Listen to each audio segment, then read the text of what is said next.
you're passing stuff out.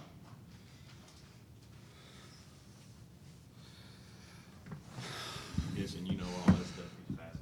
I usually learn quite a bit of stuff reading, especially about ourselves. He always digs and finds some cool stuff. Yeah.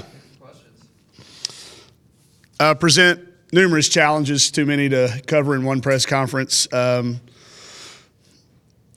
We knew when you saw the signing class that they put together, knowing who they had coming back, they immediately became a Final Four contender.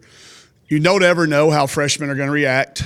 So, you're a little hesitant to anoint somebody in the preseason. But the way the freshmen have played, the way they've gelled with their upperclassmen, they've got the U.S. Olympic coach sitting on the bench. So probably the best team that we've faced yet. But one that we enjoy the challenge of playing. We played them late in the tournament last year. They like to play fast. I think they're averaging 94 points a game in SEC plays. So it won't be a tempo. We won't have to worry about trying to increase the tempo and maybe having to slow it down for a change. But I think we're in a really good spot. We knew this first 4 games was a really hard stretch. Opening home with one of the top teams in the league, a road game, and then back with another top team, and then home against Missouri, who we've not fared well against lately. So game 3 of the 4, excited about it. And I do have an update on Jalen Mason for you whenever you're ready for it. Tease. Yeah. There you go. I guess we can start there. What you want to start with Jalen? Sure. Okay. We are going to redshirt Jalen Mason. It's something we talked about from the beginning. We knew it was a possibility. It was certainly not our hopes. She had an injury that requires some time to heal and some time to evaluate and see how it goes. It's gone really well, but it hasn't gone as fast. If you've seen her out there in practice, you know she's doing really well. But it is a lot to ask of anybody to try to interject themselves into a lineup this far along into a season. And if y'all know Jalen, y'all know how much she loves being a Razorback. She just gave the senior speech at the graduation at the midterm. She's a huge part of the SEC Student Council. She loves being a student athlete, and we couldn't be excited we're going to get to have her for one more year. It's for us, it would have been nice to have that shot in the arm. But the best thing for the kid is certainly to use the full year, let her come back next year and be a senior all over again for us. She'll be able to talk to y'all later. Can you talk about, again, they got size, which, is a problem for you guys. How much now different is that having Oberg back, having Williams back, and maybe you can run some different bodies at them? Well, I think it helped us going against Auburn. I think it was certainly a huge key. We've learned to kind of defend one big kid. Problem is they've got several. A couple years ago at our place here, we got one of their big kids in foul trouble, and a freshman came in and got like 19 and 12 on us. So it's not just Aaliyah Boston, although she's arguably one of the best freshmen, period, but certainly one of the best big freshmen in the country. If we try to go to the basket too much, it could be a problem, but we could also use that to our advantage a little bit. Drive it in there and kick. She does like to block shots. I think they lead the country in block shots. So we've got a tendency to drive it in there and be pretty good pitch out shots. So it's a challenge, but it's not something we haven't practiced against. So there's not like they have 2 of them. At the same time, they usually play the one big with 4 guard types. So it's a traditional matchup for us. But she's not your average just big kid. She can really run. She's going to come out and defend ball screens. She's going to trap ball screens. And that's what makes her special. She can do it all. How about the other half of that? You got multiple options in the post. Are you thinking of maybe at times using 2, or how's that? We'd really hoped to in the beginning of the year. Before all the injuries happened, I was very hopeful that we would be able to play 6 or 8 minutes a night in the non-conference 2 post players at the same time and figure out those rotations. Due to injuries, we weren't able to practice it at all. We can still practice it some, but just don't have a lot of confidence and a lot of evidence to go with it yet. I'm not telling you we won't, but it's still a work in progress. And I think we're shooting it well enough, and we have become adequate defenders. Our defense at Auburn was tremendous. So we're going to keep sticking with that and see if we can improve in those areas rather than change the lineups for now. But the depth gives us a lot of fouls. It gives us the ability to really stress them out and run the floor fast and every time. So that's where I hope we turn it into advantage, is how we're able to run in transition and use fouls. As far as making the threes, and obviously Amber had a nice game, but it seems like you're able to explode and put together runs. Yeah, I don't know. Did you do that graphic that's on the internet? There's a really cool graphic going around with our shooting percentages from the 3-point line. That's meaning that we're doing it consistently, and it's not just one person. It's been Lex, it's been Amber, it's been Michaela one game, several games. IT has shot it really well as of late. So I think not only the number, but the versatility and the number of people that can do it. You can't just focus on one kid. The second you do that, the other kid makes 6 or 7. So it's got to be something we stay good at to be competitive against the top teams. But then when we do go on those, like that spurt Amber had at the end of the first quarter against Auburn, it can suck the life out of that gym. They jumped on us 9-2. The band was yelling at us. It was loud. It was active. And then literally 2 minutes later, you could hear us talking on the bench. So knowing that that's there is comforting. You don't want to have to rely on it. There's going to be 13,000 people in South Carolina. So you know that you have it, but you don't want to have to count on it. It's scary to say, oh, we need a 17-1 run here to get back in this thing. But it is comforting to know that if one player happens to not have the shot that night, I think we have enough makers that somebody's going to be able to keep us in it. Back to Paul.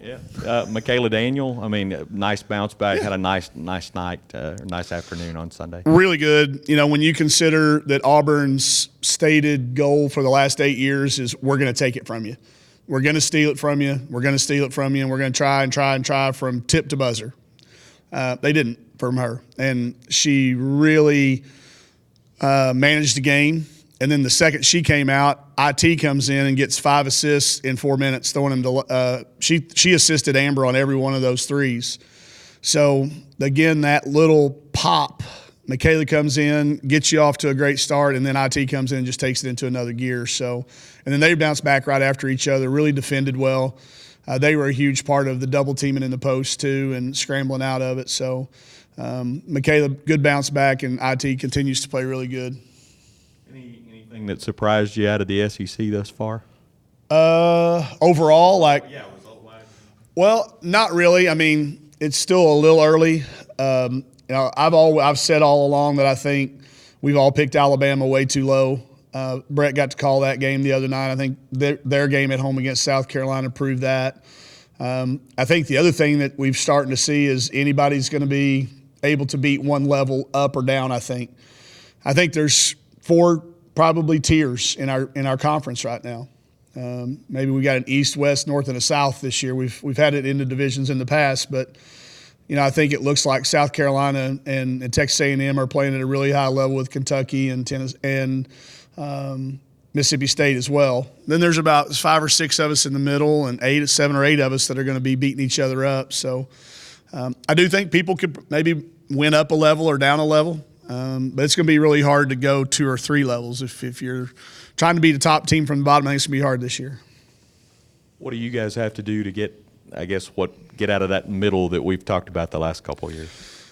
Just every possession's got to have the same value. I think the A&M game we played, 71 possessions was what we counted, and 59 of them were pretty good, but those other 12 weren't. And you can't have 12 off possessions and expect to beat anybody at the top. You got to narrow that gap, get it closer to 0. You've got to make shots that you've routinely made earlier in the year. to beat those top teams. I think our defense needs to keep getting better. Our rebounding's been adequate, good enough, but that has to improve. We have to stay good at what we're good at. That's, I'm a bright spot guy, so we've got to stay good at those three things: getting to the foul line, getting layups, and getting made threes. But then we've got to add something. Is it, defending the ball screens? Is it rebounding a little bit better to beat one of those top 4 teams? Well, you just brought something up that I was going to ask.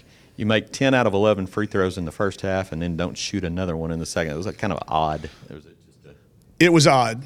Yeah, it was odd. And do we still lead the country in made free throws? Yeah. I use that stat a lot throughout the game when I'm having conversations with people that'll listen to me during the game, and usually that falls on deaf ears. But it is a fact. I'm not reporting it's a fact. We do lead the country in made free throws, so hint, hint, hint. But it did. I don't think they fouled us a whole bunch. It's not like there were fouls. We were settling for threes, and they were going in. We probably weren't as aggressive driving it in there, but when we did drive it in there, we were literally wide open. Taylor rolling in there 4 or 5 times wide open, and then the other ones were perimeter jump shots. So it's not a number that we would like to see continue, but if the game dictates that, I'm okay with it too. You guys have won a lot of games this season by a pretty steady margin. Yep. Did you expect that coming into this season? No chance, especially when you look at now what those teams that we were beaten by a large margin that you're talking about are doing within their leagues. We scheduled teams that were winning their leagues and top of their league. We expected a lot more close games. I think it was a couple of factors. One, I think our depth got better. We have our second team would come in, and sometimes in the past when that happened, we didn't score ever again. Now they continue to score. And then when the other team subs, now we're playing our second versus their seconds, and that margin kept growing. In the past, it shrunk. This year, it grew. So I think that's part of it. But it was not expected. I don't like it. It's not. I'm uncomfortable that we're prepared. I don't feel like we're ready for an end of game situation. It doesn't matter how many times we practice it in the practice gym against our guys or against each other. It's not the same. And I'm very, very fearful that it's going to cost us. But I don't think we could have put together a better schedule with where we were at and what we were expecting. But I can tell you our kids have overachieved and outperformed our expectations, which is a good thing. But it has got me scared to death that we're not going to be ready when it does come time. Having so many players on the roster who not only played South Carolina but now beaten them, just how much does that help with the mentality going in, kind of humanizing them almost? We've been down 10 or 12 the last couple of years, maybe 20 when we went into their place. I think now it's an even game. And 13,000, okay, give them a few points for that. The things that they do, the championship banners you play in. Anytime you're playing underneath the Final Four banner for them, that costs you a couple of points. But I don't think we're down double digits like we used to be. Our kids do have a confidence. And I think that's important. You hit on a really good point that I walked around, and it came up on the radio yesterday. Somebody said, after a disappointing loss to Texas A&M, I was like, okay, that's good. Everybody expects us to beat the preseason conference favorite now and a team that was ranked in the top 10 or 11. That's a good thing. It's a good thing that people think it should be disappointing that we're losing, and it's a good thing that our kids are walking in confident. So another little benchmark. But just the way they're practicing, the talk, they're not as in awe. And, you can say that kids shouldn't have that at this level, but it's a real thing. We're all human. You know who these guys are. You see the rankings. You see they've played against these kids they know, but it's nice that our kids have a confidence that they've not had in the past. What's been Jalen's reaction to knowing that she's been redshirting? Just like you'd expect out of Jalen Mason, a mature 30-year-old approach of I've got a future ahead of me, inside and outside of basketball. I want to be able to walk. When I'm older, I want to be able to play professional basketball if that option's there.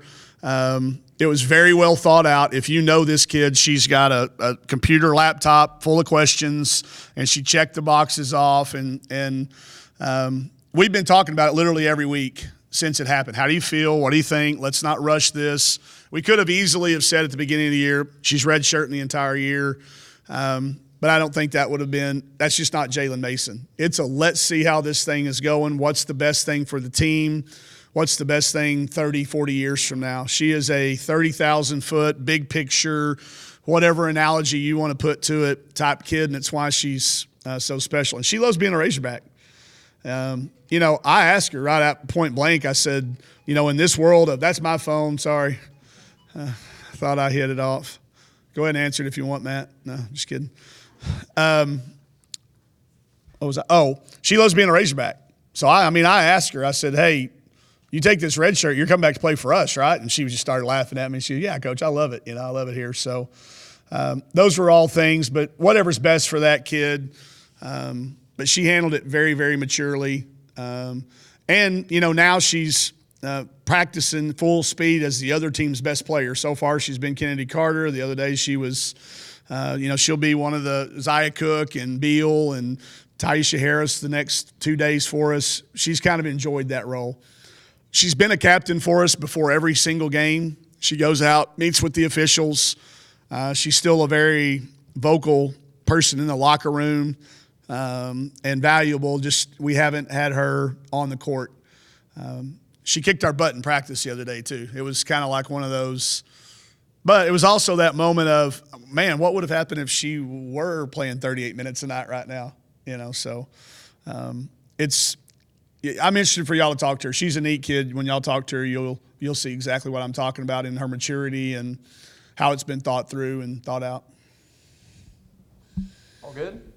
All right. Okay.